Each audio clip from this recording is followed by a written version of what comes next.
Why you bought Twitter? Why didn't you create your own platform? Maybe it was cheaper for you?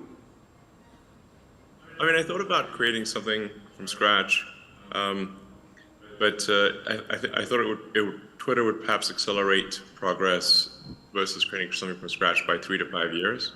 I think we are seeing just a tremendous technology acceleration that 3 to 5 years is actually worth a lot.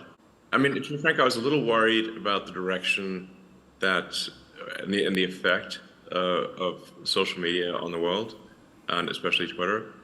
And I thought it was very important for there to be a maximally trusted sort of digital public square where people, within countries and internationally could communicate with, the least amount of censorship allowed by law. Obviously, that varies a lot by jurisdiction, but I think in general, social media companies should adhere to the laws of countries and not try to put a thumb on the scale beyond the laws of countries. But Twitter was, I think, doing a little too much to impose a niche,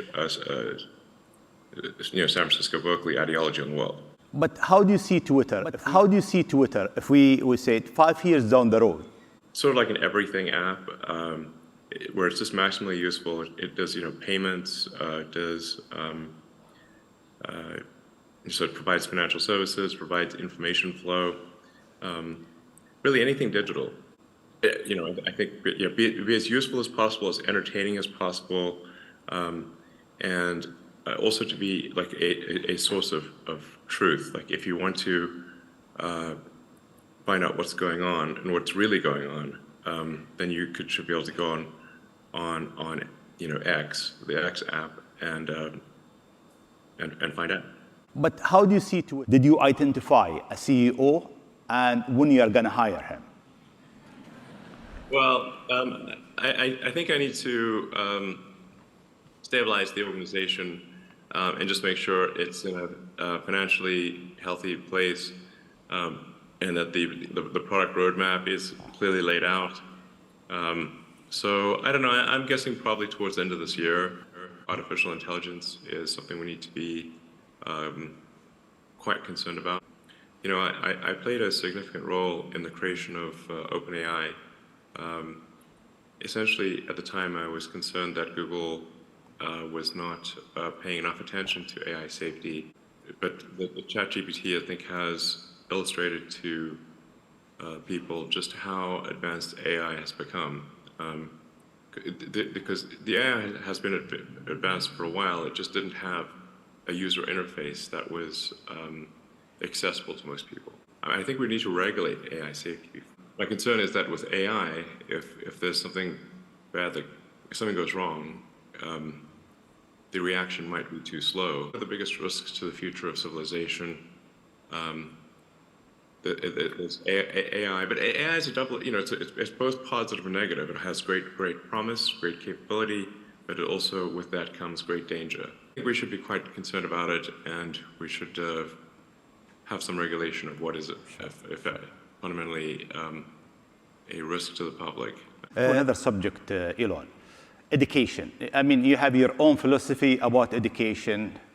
With AI, education might change dramatically.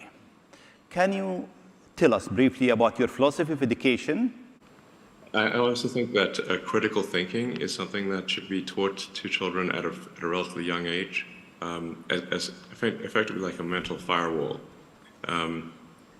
to really think about when somebody tells you something, is it cogent? Is it true? Or what is the probability that it is true? And so that you can be taught to reject things that are untrue or more likely to be untrue, and favor things that are more likely to be true. Critical thinking, I think, is very helpful for people to learn. You've been working very hard. I mean, since 6 years ago we met, you look much younger, by the way, than 6 years ago. Thanks. You look great too. But I know that you've been working for almost 20 hours a day. You sleep in the sofa in the office, maybe Twitter office, Tesla office. You told me once I was with you at Tesla's office. How do you balance your life? I mean, with this stress, with so many different, you run so many different company parallel. How do you balance it? Well, I mean, I should point out that a 20-hour workday is relatively unusual and rather painful. But I do sleep 6 hours a night. So, and if I sleep less than 6 hours a night, I find that I might be awake longer, but I get less done. So, but I do work a ridiculous amount, I think, relative to most people, in that it's pretty much 7 days a week, and mostly from when I wake up to when I go to sleep. I'm not suggesting this is good for everyone, and I think, frankly, I would like to work a bit less than that. So, I think if I look at, say, Tesla went through some very difficult times where it was on the ragged edge of survival, and really, if I didn't give it everything I got, I think the company could have easily gone bankrupt. It was really on the verge of bankruptcy for quite a while. I don't mean to suggest complacency at this point, but it does require much less work to operate Tesla now versus, say, in the 2017 to 2019 timeframe. And it's not at mortal risk of survival. It's achieved economies of scale that make it, not on the ragged edge of survival. And then SpaceX also has a strong team and is able to make a lot of progress, even if I spend less time there. It does help if I spend time there, but it keeps making progress even if I don't. Twitter is still somewhat of a startup in reverse, and so there's a lot of work required here to get Twitter to a sort of a stable position, and like I said, to really build the engine of engineering, of software engineering at Twitter, and have it, really have like I said, a great product roadmap and the people in place to implement that product roadmap. And so it is not my intention to work like crazy.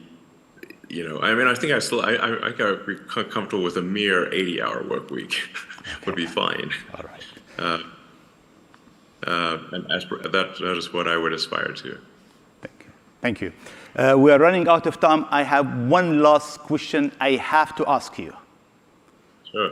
3 UFO been shot, one over Alaska, Lake Huron, and Canada. Alien, no alien? I don't think it's aliens, no. Okay. I mean, I do find the whole question of aliens a very interesting one. What is typically called the Fermi paradox, which is that if the universe is really as old as science seems to think it is, and where are the aliens?